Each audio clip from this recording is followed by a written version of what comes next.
Brought to you by TechnoSpark 20 series smartphones.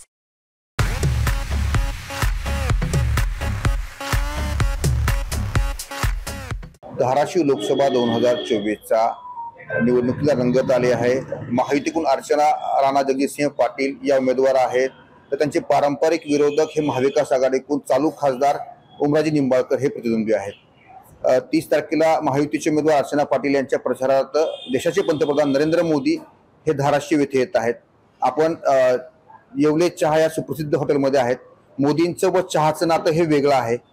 जसे मोदी पे चर्चा ही चाय पे चर्चा आपण काही युवकांसोबत करूयात। 30 तारखेला मोदी येत आहेत, एक युवक म्हणून आपल्याला काय त्यांच्याकडून अपेक्षा आहे? नाही, मोदी जे येतात याबद्दल तर आम्हाला आनंद खूपच आहे आणि त्यांच्याकडून अपेक्षा म्हटलं तर मग त्यांनी रोजगार निर्मितीसाठी या ठिकाणी विविध ज्या मल्टीनॅशनल्स कंपन्या आहेत ज्यांचा थोडासा अभाव आपल्या धाराशिव जिल्ह्यामध्ये आहे, तर अशा प्रकारच्या मल्टीनॅशनल्स कंपन्या कशा या ठिकाणी येतील यासाठी आपल्या प्रयत्न केले गेले पाहिजेत। दुसरं महत्त्वाचं म्हणजे आता सोलापूर, तुळजापूर आणि धाराशिव हा जो रेल्वे ट्रॅक होतोय तो लवकरात लवकर या ठिकाणी सुरू व्हावा। तसंच जंक्शनची या ठिकाणी एक महत्त्वाची म्हणजे औद्योगिक दळणवळण होण्यासाठी म्हणून जंक्शनची या ठिकाणी सोय व्हावी। त्याचप्रमाणे आता हायवेज वगैरे बनलेले आहेत, तर नवयुवक तरुणांना रोजगार कशा प्रकारे उपलब्ध होईल यासाठी त्यांनी काहीतरी तरतूद या ठिकाणी करावी, जी होईल अशी आम्हाला अपेक्षा आहे त्यांच्याकडून। 2014ला रेल्वेचं आश्वासन दिलं होतं, अद्याप पण ते पूर्ण झालं नाहीये, याबद्दल आपल्याला कोण जबाबदार वाटतो?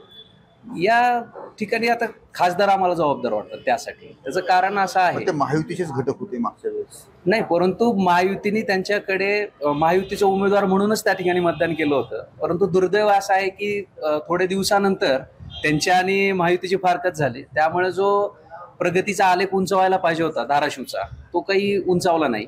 आणि दुसरं महत्त्वाचं म्हणजे खासदार साहेब पण म्हणाले होते की 15,000 रोजगार मी देईन, त्याशिवाय 2024 मध्ये मी येणार नाही, परंतु तशाही प्रकारचा कुठे काही रोजगार उपलब्ध करून दिला नाही। विकासासाठी जो निधी मिळाला होता तोही या ठिकाणी खर्च झाला नाही, त्यातलाही 20% निधी वापस गेला। त्यासाठी रोजगाराबद्दल यांचं मत आहे, रोजगार निर्मिती शहरामध्ये झाली आहे का, जिल्ह्यामध्ये झाली आहे? कौडगाव MIDC मध्ये आता नवीन टेक्सटाईलचे प्रोजेक्ट येत आहेत, त्यासाठी आता मजुरांची गरज पडणारच आहे, तेव्हा रोजगार निर्मिती तर झालेली। आणखी अजून होण्यासाठी आपण नवीन प्रोजेक्ट घ्यावे हे सरकारशी आपण मागणी करू। लोकांच्या काय अपेक्षा, तुमच्या काय अपेक्षा आहेत मोदी साहेबांकडून? मोदी साहेबांकडून आम्हाला एवढ्याच अपेक्षा आहेत की उस्मानाबाद धाराशिव जिल्ह्यातलं दळणवळण आणि व्यापार लाईन वाढली पाहिजे आणि सुशिक्षित बेकाराला चांगल्या प्रकारे रोजगार मिळण्यासारखं काम लागलं पाहिजे। आता इथं जवळपास 70 ते 80% सुशिक्षित बेकार हा रोडवर फिरलेला दिसतोय, त्याच्या हाताला काम नाही, रोजगार नाही। ग्रॅज्युएट झालेत किंवा 10वी-12वी झाली तर त्याला गावंड्याच्या हाताखाली किंवा सेंटरिंगच्या कामाला जावं लागतंय। मग एक ग्रॅज्युएट झालेला मुलगा किंवा 10वी-12वी झालेला मुलगा जर चांगल्या व्यवसायात, चांगल्या इंडस्ट्रीमध्ये, कारखान्यात कुठं कामाला लागला तर त्याला इज्जतीचा पैसा मिळेल आणि त्याचा घर संसार चालवण्याला एक चांगली चालना मिळेल। मागील 10 वर्षामध्ये मोदी साहेबांनी केले काय, रोजगार निर्मिती झाली का जिल्ह्यामध्ये? आपल्या धाराशिव जिल्ह्यात त्यांनी काहीच प्रगतीचं असं काहीच झालं नाही ना। रेल्वे आली, आश्वासन दिले, धाराशिव, तुळजापूर, सोलापूर ही जी रेल्वे मंजूर झालेली आहे, परंतु त्यांचं काय आणखी काम मार्गी लागलेलं नाही। आणि ती काम मार्गी लागल्यावर काय तर आमचे युवक कुठं तर कामाला लागतील, काय तर रोजगार मिळेल। आमच्या युवकाची लग्न सुद्धा होईना गेले त्यांना रोजगार नसल्यामुळं। सरकारी नोकऱ्या तर लागणाच गेल्यात, सरकार कॉन्ट्रॅक्ट बेसवर नोकऱ्या लागतात तर त्याला MPSC सारख्या परीक्षा द्याव्या लागायला लागल्या त्या। मग मजुरांनी आणि ह्या सुशिक्षित बेकार युवकांनी करायचं काय? मामांचा प्रश्न की युवकांनी करायचं काय?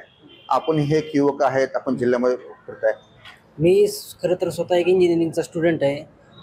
इथं दरवर्षी ग्रॅज्युएट होऊन खूप सारे मुलं धाराशिव जिल्ह्यातून बाहेर पडतात, पण त्यांना इथं म्हणावा तसा रोजगार नाही आहे। टेक्स्टाईल पार्कला आता पण फक्त मंजुरी मिळाली आहे, पण अजून काम काय सुरू झालेलं नाही आहे, त्याच्यामुळं अजून किती दिवस लागतील हा एक मोठा प्रश्न आहे। आणि नरेंद्र मोदी साहेब आज म्हणजे पहिल्यांदा धाराशिवमध्ये येत आहेत, त्याच्यामुळं जर त्यांच्या विचारांचा जर खासदार आपण निवडून दिला तर नक्कीच इथं रोजगार येईल असं अपेक्षा आहे। त्याच्यामुळं नरेंद्र मोदी साहेबांच्या विचारांचा खासदार आम्ही नक्कीच निवडून देऊ। मागील खासदार हे महायुतीचाच होता किंवा मोदी साहेबांच्या विचाराचा खासदार होता? हो, त्या टायमाला त्यांना महायुतीचाच खासदार म्हणून आपण सर्वांनी जिल्ह्यातल्या लोकांनी पसंती देऊन त्यांना निवडून आणलं होतं. पण त्यांनी इथं रोजगार निर्मितीसाठी काहीच प्रयत्न केलेले नाहीत. जसं हे म्हणले की त्यांनी 20% निधी वापस परतवला. खरं तर आपल्या धाराशिव जिल्ह्याची ओळख ही मागास जिल्हा म्हणून आहे, पण त्यासाठी त्यांनी काहीच प्रयत्न केलेले नाहीत. त्याच्यामुळं त्यांना आता ह्या वेळेस संधी देणं हे मला वाटते चूक आहे. मागास जिल्हा आहे असं बोललं जातं, याला कारणीभूत कोण वाटतं आपल्याला? त्याला सर्वस्वी कारणीभूत खासदार आहेत ओमप्रकाश राजे निंबाळकर. कारण त्यांनी आतापर्यंत काही प्रयत्नच केले नाहीत की जिल्ह्यात सुधारणा कशी व्हावी, काय व्हावी. कारण खूप सारी म्हणजे आता मी एक स्टुडंट असल्यामुळे हा माझा प्रश्न आहे की रोजगाराच्या संधी कधी उपलब्ध होणार इथनं शिक्षण होऊन भरपूर स्टुडंट बाहेर पडतात, पण त्यांना रोजगारासाठी पुणे मुंबईला जावं लागतं.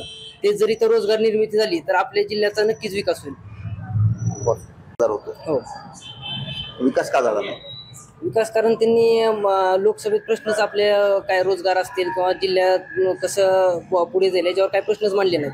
त्याच्यामुळे जिल्हा हा मागास राहिलेला आहे. जर काही प्रश्न मांडले असते लोकसभेत तर नक्कीच नरेंद्र मोदी साहेबांनी काहीतरी करून आपल्या जिल्ह्याला निधी दिला असता, काहीतरी केला असतं. त्याच्यामुळे जिल्हा नक्कीच मागास राहिला नसता असं मला वाटतं.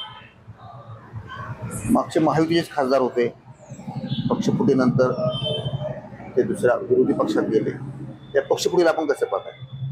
पक्षफुटीमुळे धाराशिव जिल्ह्याचं, महाराष्ट्राचं तर झालंच समजा, पण धाराशिव जिल्ह्याचं देखील खूप सारं नुकसान झालं. कारण असं की ते जेव्हा निवडून देत असताना लोकांनी मोदीजींकडे बघून त्यांना निवडून दिलं होतं.